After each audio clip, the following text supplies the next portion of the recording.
Hello friends, आप सभी का मेरे यूट्यूब चैनल साइंस क्लासेस में वेलकम है। तो फ्रेंड्स, आज इस वीडियो में हम बात करेंगे कि साइंस होती क्या है, पृथ्वी पर जीवन की उत्पत्ति कैसे हुई। तो फ्रेंड्स, आपको पता होगा कि साइंस क्या होती है, कि किसी भी वस्तु का क्रमबद्ध या योजनाबद्ध तरीके से अपन अध्ययन या स्टडी करते हैं, उसके बारे में जितना जानते हैं उसे अपन साइंस कहते हैं। और ये 3 प्रकार की होती है फ्रेंड्स। आप सभी को पता है कि साइंस में 3 प्रकार होते हैं। बायोलॉजी, जिसे अपन जीव विज्ञान बोलते हैं। सेकंड प्रकार है इसका रसायन विज्ञान, जिसे अपन केमिस्ट्री बोलते हैं। और इसका थर्ड टाइप है भौतिक विज्ञान, जिसे अपन फिजिक्स बोलते हैं। तो दोस्तों, आज इस वीडियो में अपन बात करेंगे कि साइंस होती क्या है और इनके प्रकारों के धीरे धीरे अध्ययन करेंगे। आज इस वीडियो में जो बायोलॉजी का पार्ट है वो शुरू करेंगे कि बायोलॉजी क्या होती है, जीवन की उत्पत्ति कैसे हुई है। तो इन सब के बारे में अपन अध्ययन करेंगे। अगर आप मेरा वीडियो देख रहे हैं तो इस वीडियो को ज़्यादा से ज़्यादा शेयर करें, ताकि जो भी छोटी क्लास 6 से लेकर 10 तक में कोई है तो उसके लिए ये हेल्पफुल रहेगा। और जैसे अगर आप किसी कंपटीशन की तैयारी कर रहे हो, पुलिस, राजस्थान पटवार और उसके अलावा एलडीसी की, फॉरेस्टर की, इन सब के लिए ये वीडियो बहुत हेल्पफुल रहेगा। तो आइए दोस्तों, इस वीडियो में अपन बात करते हैं कि साइंस होती क्या है। धीरे धीरे सब अध्ययन करेंगे। केमिस्ट्री की बात करेंगे और फिजिक्स की बात करेंगे। तो आज इस वीडियो में अपन नॉर्मल बेसिक साइंस की बात करेंगे कि साइंस होती क्या है, पृथ्वी पर जीवन की उत्पत्ति कैसे हुई। तो आइए दोस्तों, अब धीरे धीरे आगे बढ़ते हैं वीडियो में कि साइंस के बारे में बात करते हैं थोड़ा। तो जैसे दोस्तों, ये हमारा यूट्यूब चैनल है साइंस क्लासेज, इसको ज़्यादा से ज़्यादा शेयर करें अपने फ्रेंड्स, छोटे भाइयों तक। तो फ्रेंड्स, जैसा कि यहाँ आप देख रहे हो स्क्रीन पर, विज्ञान का सामान्य परिचय, जनरल इंट्रोडक्शन टू साइंस। तो आज इस वीडियो में अपन यही बात करेंगे कि विज्ञान का परिचय क्या है, विज्ञान क्या होती है, किसे कहते हैं, इसके कितने प्रकार होते हैं। ओके दोस्तों, तो आगे जैसे अपन देखते हैं कि किसी भी वस्तु का क्रमबद्ध या योजनाबद्ध तरीके से अपन अध्ययन करते हैं या उसके बारे में जानते हैं कि गहराई से ये होता क्या है, तो उसे अपन विज्ञान कहते हैं। ओके फ्रेंड्स, आगे बढ़ते हैं कि ये 3 प्रकार की होती है, बायोलॉजी, केमिस्ट्री, फिजिक्स। तो जैसा कि आगे देखते हैं अपन, ये इसके 3 प्रकार रहे। धीरे धीरे इन सब की बात करेंगे। पहले जीव विज्ञान, यानी जिसे अपन बायोलॉजी कहते हैं। इसमें होता क्या है कि मतलब इसमें जो सजीवों का अध्ययन किया जाता है, सजीवों का अध्ययन करने क्या कहलाता है, बायोलॉजी। अब जैसे सजीव का क्या अध्ययन करेंगे, उसकी आइडेंटिटी, पहचान, स्ट्रक्चर, उसमें प्रजनन आदि जो भी है उसका अध्ययन करेंगे। और रसायन विज्ञान, केमिस्ट्री के अंदर अपन जैसे ठोस, द्रव पदार्थ जो होते हैं, इनका अध्ययन करते हैं अपन इसमें, तो उसे केमिस्ट्री या रसायन विज्ञान कहते हैं। तो फ्रेंड्स, आगे है भौतिक विज्ञान। भौतिक विज्ञान होती क्या है, फिजिक्स के अंदर जो एनर्जी, ऊर्जा और द्रव होता है, लिक्विड, उनके मध्य परस्पर अध्ययन किया जाता है, उसे क्या बोलते हैं अपन, फिजिक्स। ओके फ्रेंड्स, धीरे धीरे अपन इसमें केमिस्ट्री भी पढ़ेंगे और फिजिक्स के बारे में बात करेंगे और उसके अलावा बायोलॉजी के बारे में भी बात करेंगे। आज इसमें अपना बेसिक इंट्रोडक्शन होगा कि साइंस होती क्या है, ये पढ़ लिया अपने। अब आगे बात करेंगे कि थोड़ा बहुत बायोलॉजी के बारे में बात करेंगे, बायोलॉजी होती क्या है। फिर उसके बाद एक क्वेश्चन सभी के दिमाग में घूमता है कि पृथ्वी पर जीवन की उत्पत्ति कैसे हुई।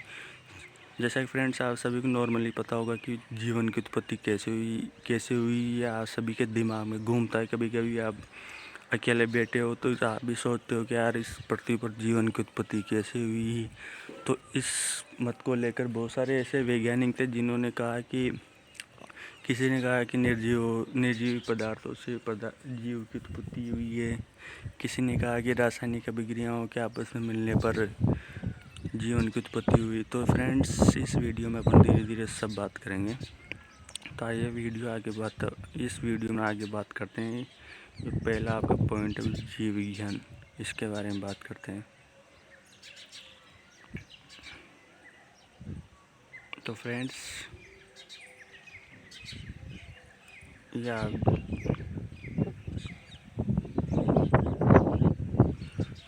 ये जीव विज्ञान बायोलॉजी। तो जैसे फ्रेंड इसको अगर अलग अलग करेंगे बायोलॉजी को तो क्या बनेगा, बायोस प्लस लोगोस। बायोस मतलब जीवन, जो जीव होता है एनिमल, कोई सा भी जंतु, जंतु और जो पेड़ पौधे होते हैं उनका जो अध्ययन करते हैं उसे अपन क्या बोलते हैं, बायोस या सजीवों का अध्ययन। लोगोस मतलब सजीवों का अध्ययन करने क्या कहलाता है, सजीवों का जो जीवन होता है उसके बारे में अपन अध्ययन करते हैं। अब जैसे सजीवों के क्या अध्ययन करेंगे कि पहले उसकी संरचना, कैसी संरचना होती है। जैसे अपन मनुष्य की संरचना होती है, जैसे कोई चिड़िया है, चिड़िया की संरचना ऐसी होती है, उसके बारे में अध्ययन करते हैं। फिर उसके बाद उसके कार्य के बारे में अध्ययन करते हैं, कार्य क्या करते हैं। ओके दोस्तों, फिर उसके बाद अपन इसमें आगे बात करते हैं। ये जैसे कि विकास यानी डेवलपमेंट। तो जैसे कि सजीवों का विकास कैसे हुआ, ये भी बायोलॉजी के अंदर बात करते हैं अपन। और उनकी जो मेन इम्पोर्टेंट बात है उनकी पहचान क्या है। जैसे स्तनधारी सरीसृप, जो सांप मगरमच्छ, जो रेंगकर चलने वाले सरीसृप, जो मत्स्य क्या होता है, मत्स्य वर्ग जिसमें मछली होती है। तो ऐसे आए उनकी अलग अलग जो उनके कैटेगरी के हिसाब से उनकी पहचान की जाती है। फ्रेंड्स, आगे अपन इसमें बात करते हैं इसकी जो डेफिनेशन क्या होगी, परिभाषा। तो आइए दोस्तों उसकी बात करते हैं। तो ये देखो दोस्तों, विज्ञान की वह शाखा जिसमें सभी जीवधारियों का अध्ययन करना ही क्या कहलाता है, जीव विज्ञान। सभी जीवधारियों मतलब उनकी स्ट्रक्चर और वर्क डेवलपमेंट और आइडेंटिटी हो गई। और अभी आपने पढ़ा था कि अध्ययन को क्या बोलते हैं, लोगोस। तो और जीव को बायोस। तो दोनों से मिलकर क्या बने, biology. Okay friends, I hope ये बायोलॉजी किसे कहते हैं ये आप सभी को समझ में आ गया होगा। और दोस्तों, जैसा कि आगे अपन बात करते हैं, बायोलॉजी शब्द किसने दिया था। तो जैसे फ्रेंड्स, आप सभी को पता है कि बायोलॉजी शब्द दो वैज्ञानिक थे, एक तो लेमार्क तथा एक ट्रेविरेनस। इन दोनों ने बायोलॉजी शब्द यानी जीव विज्ञान शब्द दिया था। और एक क्वेश्चन आपसे पूछता हूँ कि फादर ऑफ बायोलॉजी किसे कहते हैं फ्रेंड्स। तो जैसा कि आप सभी जानते हैं कि फादर ऑफ बायोलॉजी अरस्तु को कहते हैं। ओके फ्रेंड्स, अब इसमें देखते हैं आगे क्या है। तो ये देखो फ्रेंड्स, फादर ऑफ बायोलॉजी, जैसे कि अभी अपन ने बात की थी कि अरस्तु को बोलते हैं, ये अरस्तु रहा।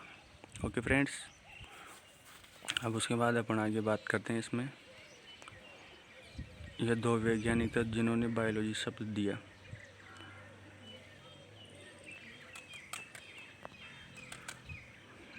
इसको थोड़ा ऊपर कर लेते हैं।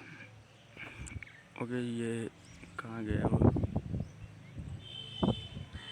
इसको यहाँ ले लेते हैं। ओके फ्रेंड्स, बायोलॉजी शब्द मैंने आपको बता दिया कि दो वैज्ञानिक थे, लेमार्क तथा ट्रेविरेनस। इन दोनों ने क्या किया था, बायोलॉजी शब्द दिया था। ओके फ्रेंड्स, आगे अपन बात करते हैं कि जीव विज्ञान के प्रकार की बात करेंगे अब अपन इसमें वीडियो में आगे कि जीव विज्ञान कितने प्रकार की होती है। Types of biology. अब दो फ्रेंड्स, जो मेरे कुछ ऐसे फ्रेंड्स भी होंगे जो 10th पास आउट हो गए होंगे, उनको किसी ने साइंस ली होगी तो उनको पता है कि बायोलॉजी 2 प्रकार की होती है। एक तो जूलॉजी जिसमें अपन जंतुओं का अध्ययन किया जाता है, एक बॉटनी जिसमें वनस्पति जैसे वनस्पति के अंदर पेड़ पौधे के बारे में अध्ययन किया जाता है। और जो बॉटनी है उसको अपन क्या बोलते हैं, प्लांट साइंस यानी पादप विज्ञान भी बोलते हैं उसको, क्योंकि उसके अंदर पादपों का भी अध्ययन किया जाता है। तो अब अपन इसमें बात कर रहे थे कि जूलॉजी जंतु विज्ञान, तो जंतु विज्ञान के बारे में बात करते हैं। जैसे कि ये देखो दोस्तों,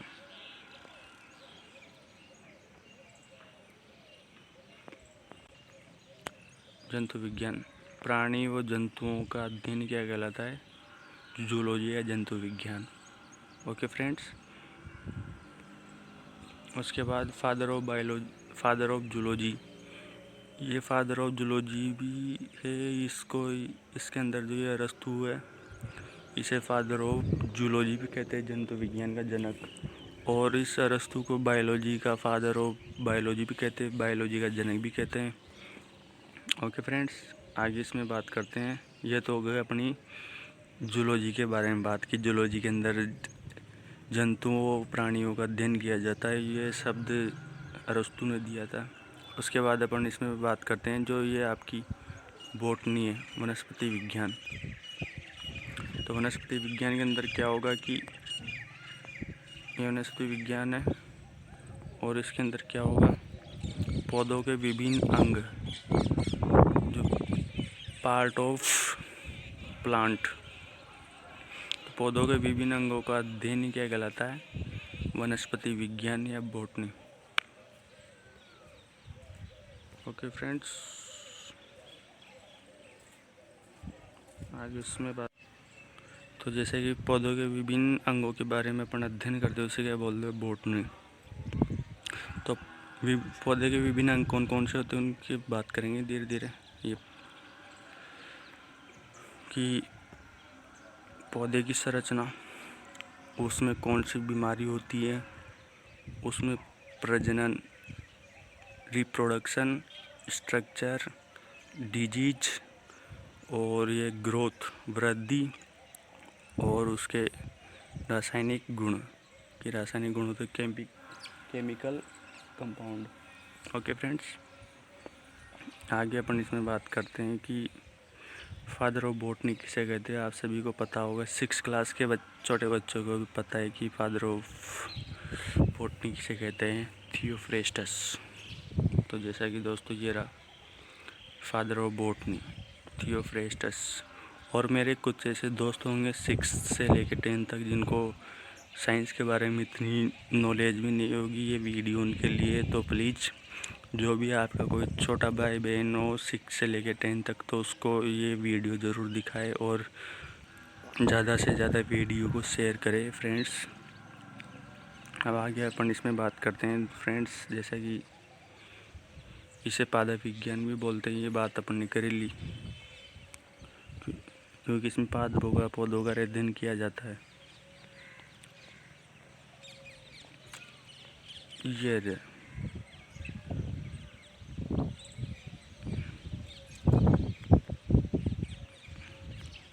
दोस्तों, आप सभी के दिमाग में एक बात घूमती होगी कि यार पृथ्वी पर जीवन की उत्पत्ति कैसे हुई। आप सभी बैठे बैठे सोचते होंगे यार पृथ्वी पर सबसे पहले जीव कैसे आए होंगे।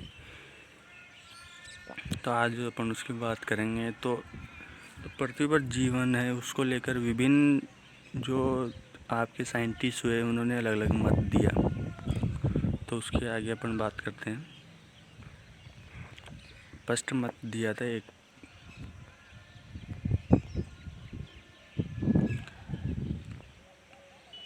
कि निर्जीव पदार्थों से पृथ्वी पर जीव स्वतः उत्पन्न हो गए। तो इसका मतलब क्या होगा कि जैसे निर्जीव पदार्थ, जैसे आपके सड़े गीले पदार्थ होते हैं, कीड़े, इनसे क्या हुआ, जीव उत्पन्न हो गए। निर्जीव पदार्थों से इनसे जीव उत्पन्न हुए हैं। और ये दोस्तों जो सिद्धांत है ये किसने दिया था? अरस्तु ने। तो इसे अपन क्या बोलते हैं? स्वतः जनन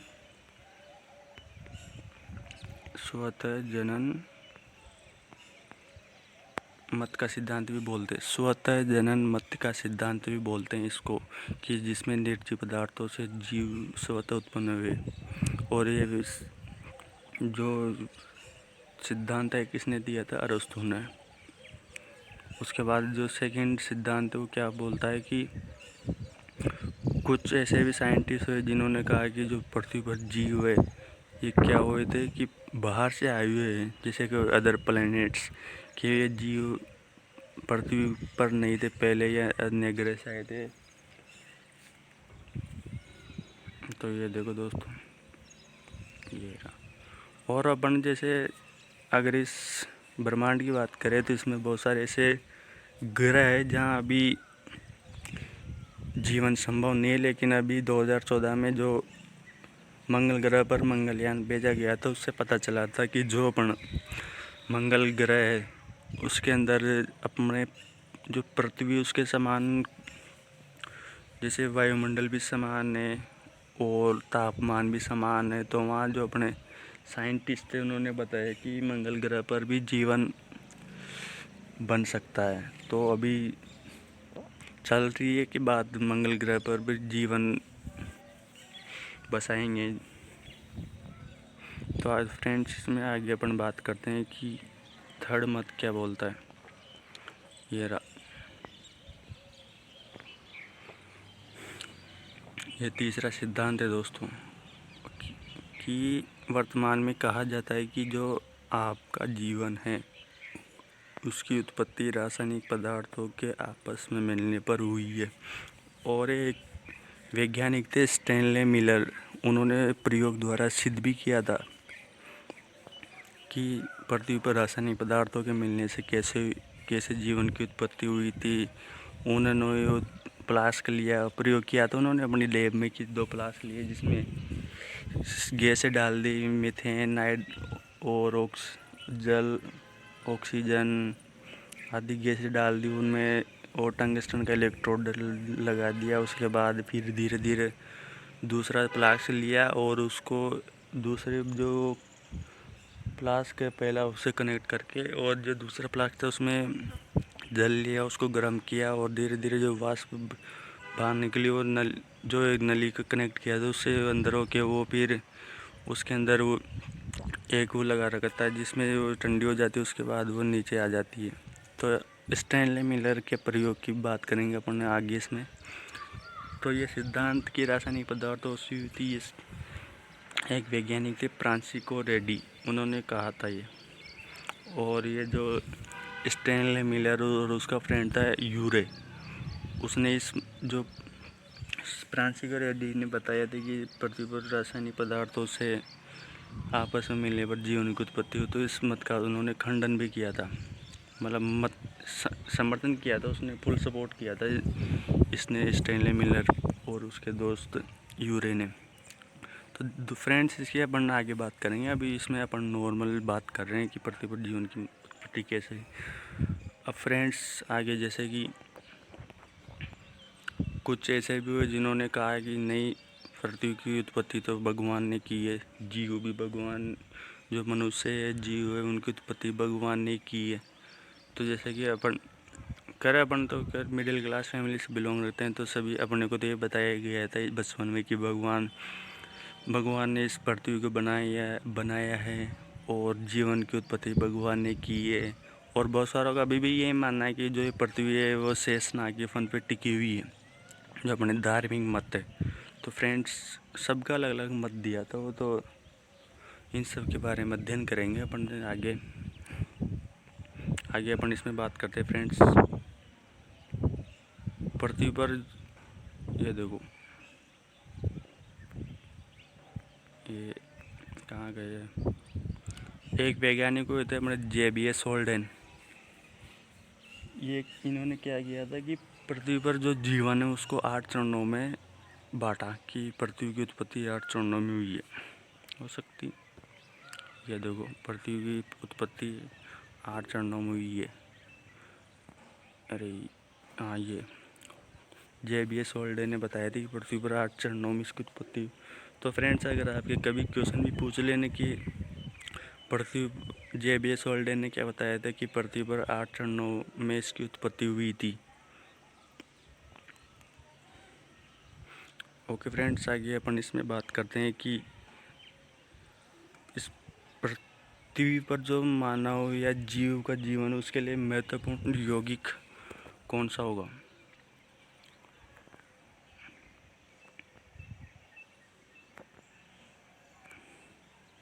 अपन इसकी बात कर रहे हैं कि पर जीवन की दृष्टि से महत्वपूर्ण क्या होगा। तो दोस्तों, आपको पता होगा कि जीवन के लिए जल की आवश्यकता होगी। आप सभी को पता है अगर जल नहीं मिलेगा तो अपन मर जाएंगे। तो इसके अंदर जल की आवश्यकता होगी, जल जिसे अपन H2O भी बोलते हैं। ओके फ्रेंड्स, उसके बाद अपन बात करते हैं कि कोशिका की दृष्टि से जो कार्बनिक पदार्थ था, खाद्य पदार्थ प्रोटीन था, ये प्रोटीन। ओके फ्रेंड्स, उसके बाद अपन आगे बात करते हैं वीडियो में कि पृथ्वी पर सर्वाधिक मात्रा में कौन सा पदार्थ पाया जाता है। ये ऊपर अपने बात की थी ना, ये पदार्थ कार्बनिक पदार्थ है फ्रेंड्स, प्रोटीन। अब आगे इसमें अपन बात करते हैं कि पृथ्वी पर सबसे ज़्यादा मात्रा में क्या पाया जाता है।